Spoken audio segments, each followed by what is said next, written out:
జై శ్రీకృష్ణ. కృష్ణ చరితము మధుర సుధాభరితము.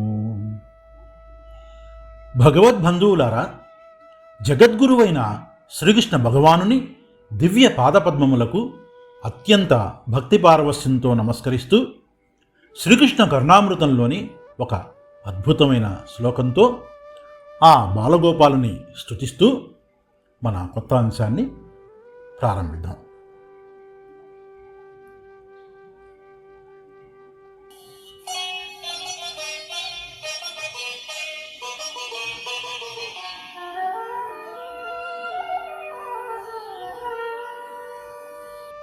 ఆ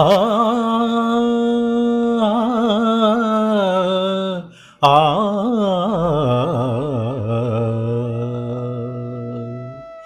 మణినూపురవాచాలం వందే తచ్చరణం విభో. లలితాని యదీయాని లక్ష్మాణి వ్రజవీధిషు. ఆ ఆ ఆ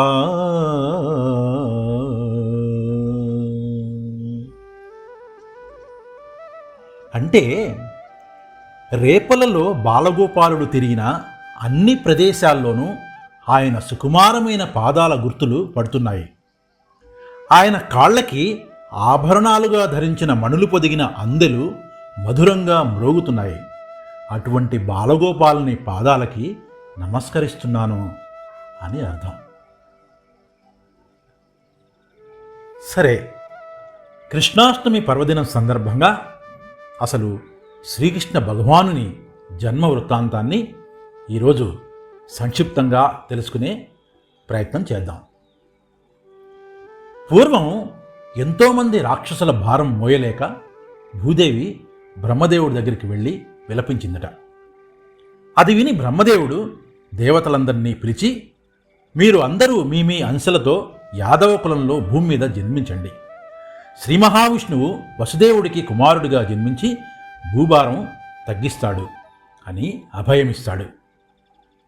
అప్పుడు యాదవ వంశంలో సూరసేనుడనే మహారాజు మధురా నగరాన్ని పరిపాలిస్తున్నాడు. అతని కుమారుడే వసుదేవుడు. ఒకరోజు యువరాజు వసుదేవుడు, దేవకీదేవి రథంలో వెళ్తున్నారు.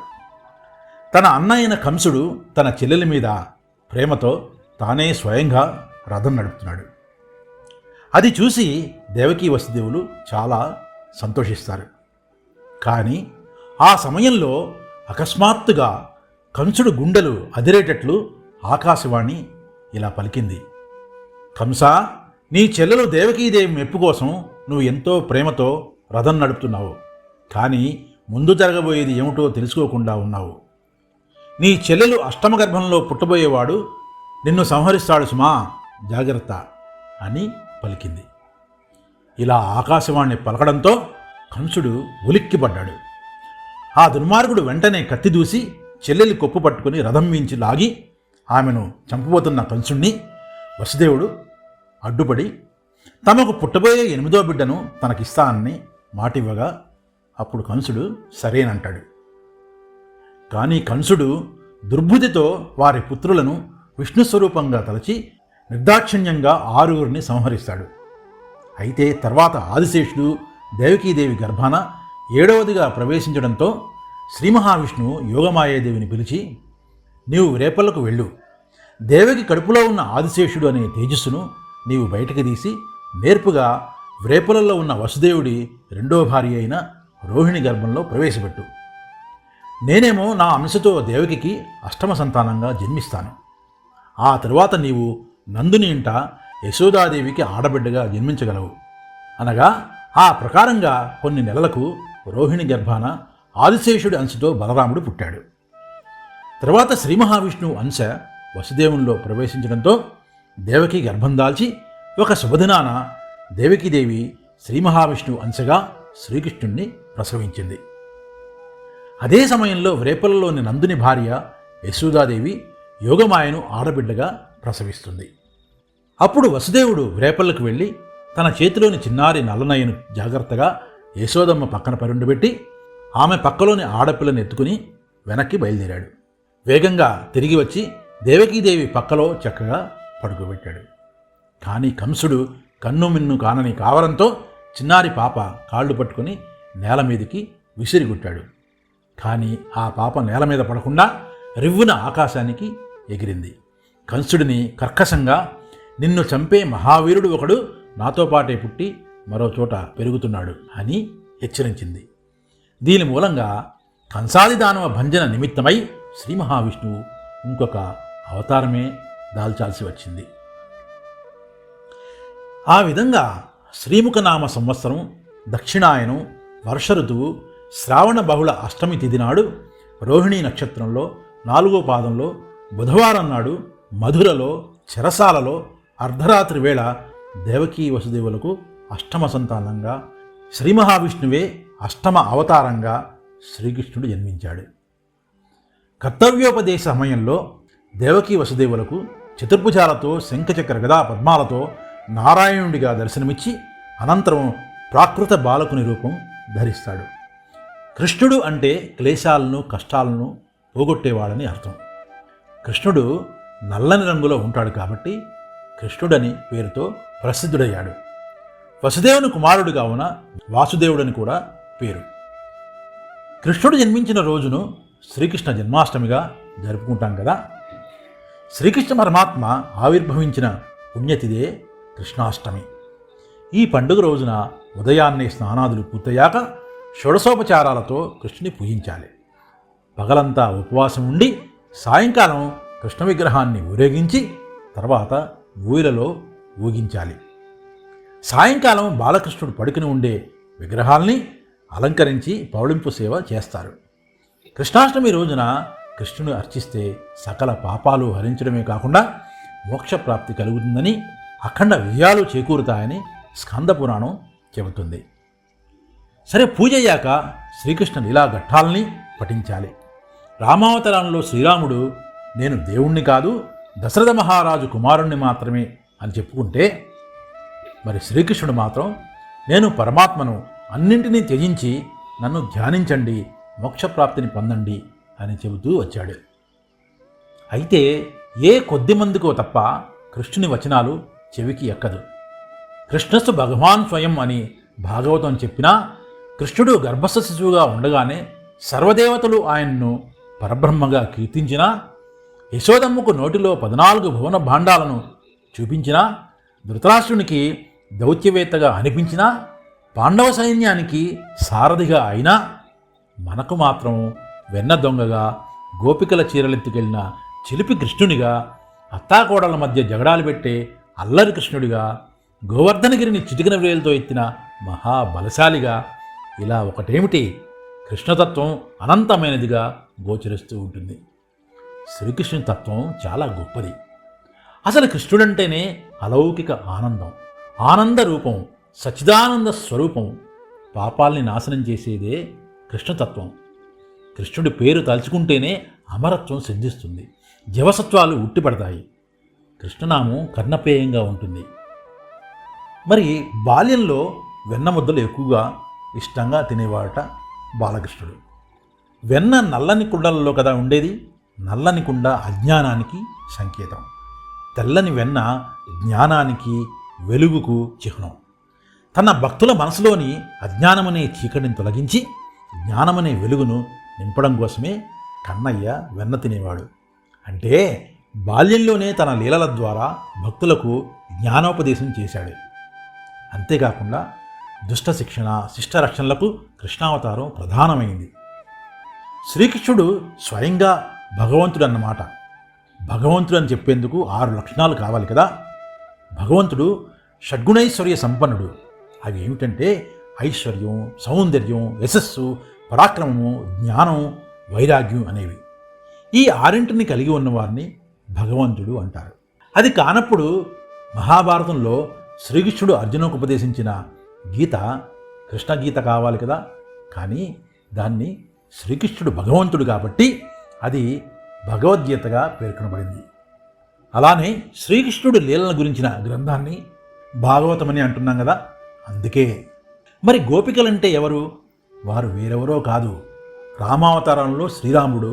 పుంసాం మోహన రూపాయ అంటే పురుషులకే మోహం కలిగించేంత అందంగా ఉండేవాడట. ఆయనను చూసి ఎందరో ఋషులు భక్తిమోహ పరవశులయ్యారట. శ్రీరాముడి అనుగ్రహం వల్లే తర్వాతి జన్మలో వారు గోపికలుగా పుట్టారు. ఆయన పాటించిన మాయ, నీతి, రీతి చాలా గొప్పవి. అందుకే ప్రాణరక్షణ సమయంలో అసత్య దోషం అంటదంటూ ధర్మరాజు చేత అసత్యమాడించాడు శ్రీకృష్ణుడు. శిఖండి చేత విల్లెక్కుపెట్టించాడు.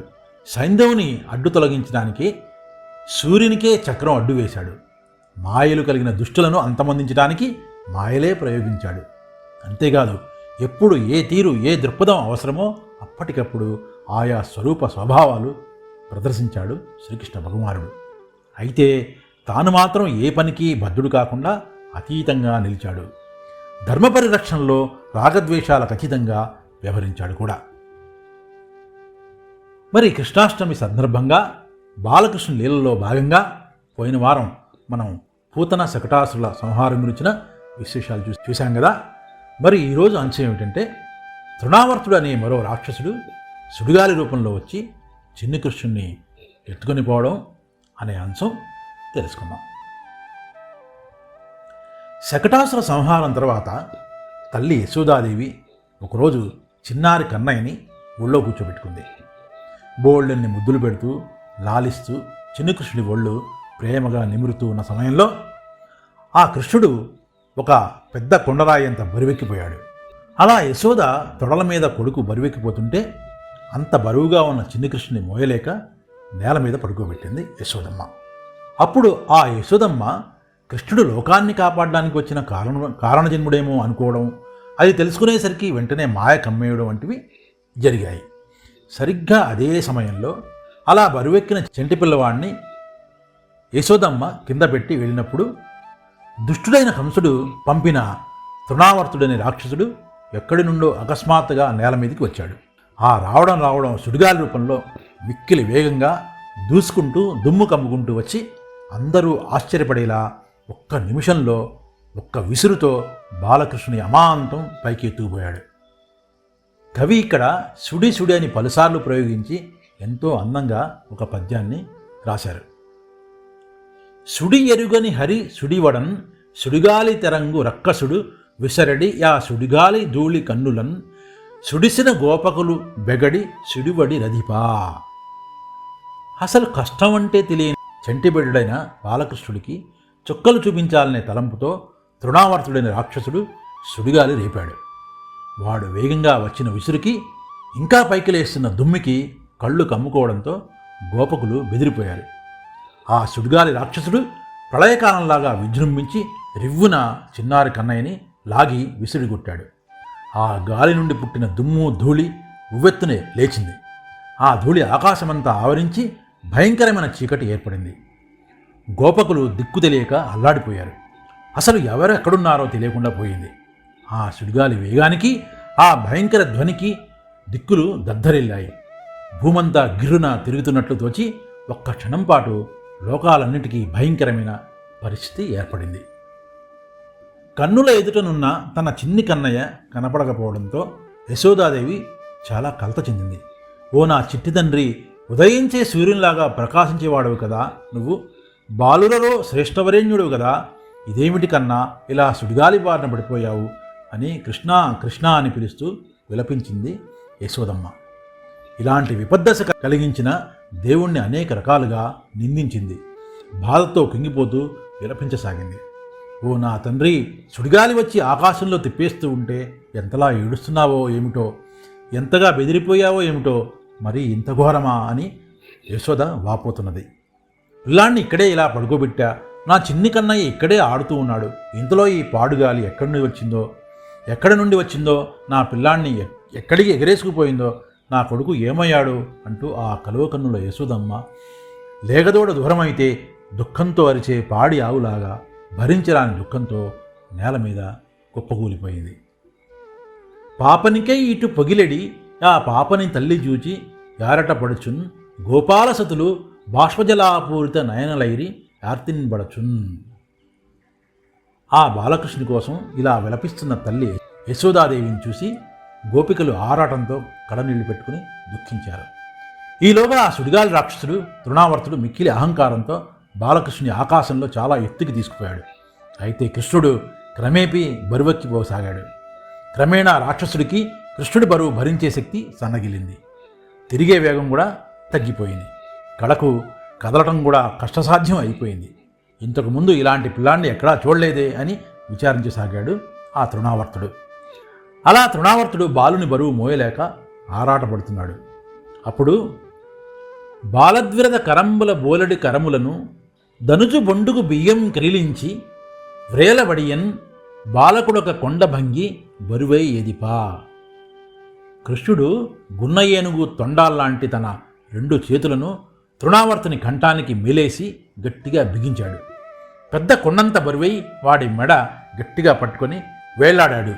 అలాగే భగవంతుడు వేసే శిక్షైన అనుగ్రహమే కదా ఆ రాక్షసుడి కంఠం బిగించి పట్టుకొని పర్వతమంతా బరువై బాలకృష్ణుడు బరువు పెరుగుతుంటే ఆ పట్టు తప్పించుకోలేక తృణావర్తుడు గిలగలా కొట్టుకుంటున్నాడు. అలా పాపాలు హరించేవాడైన శ్రీకృష్ణుడు చేతులతో నొక్కుతుంటే తృణావర్తుడు స్వాధీనం తప్పి రాళ్ల మీద పడ్డాడు. దాంతో వాడి అవయవాలన్నీ తుక్కు అయ్యాయి. అలా తృణావర్తుడు నేలకూలటం చూసి గొల్లబాములు సంతోషంతో ఆ రాక్షసుడి గుండెల మీద విలాసంగా ఆడుకుంటున్న ఆ చిన్ని కన్నయ్యని తీసుకుని వచ్చి యశోదమ్మకు ఇచ్చారు. వాళ్ళు ఆశ్చర్యంతో తమలో తాము ఇలా అనుకున్నారు. రక్షణము లేక సాధుడు రక్షితుడగు సమత చేసి రాయుడులందున్ రక్షణములు వేయగలిగిన శిక్షితుడగు కరుడు పాపచిత్తుండగుటన్. మంచివాడు తన మంచి బుద్ధి వలన ఏ విధమైన రక్షణలు లేకపోయినా కాపాడబడుతూ ఉంటాడు. చెడ్డవాడు తన పాపాల ఫలితంగా సంకటాలు కలిగినప్పుడు వేల కొద్దీ భటుల రక్షణలు ఏర్పాటు చేసినా శిక్షింపబడతాడు అంటారు కదా.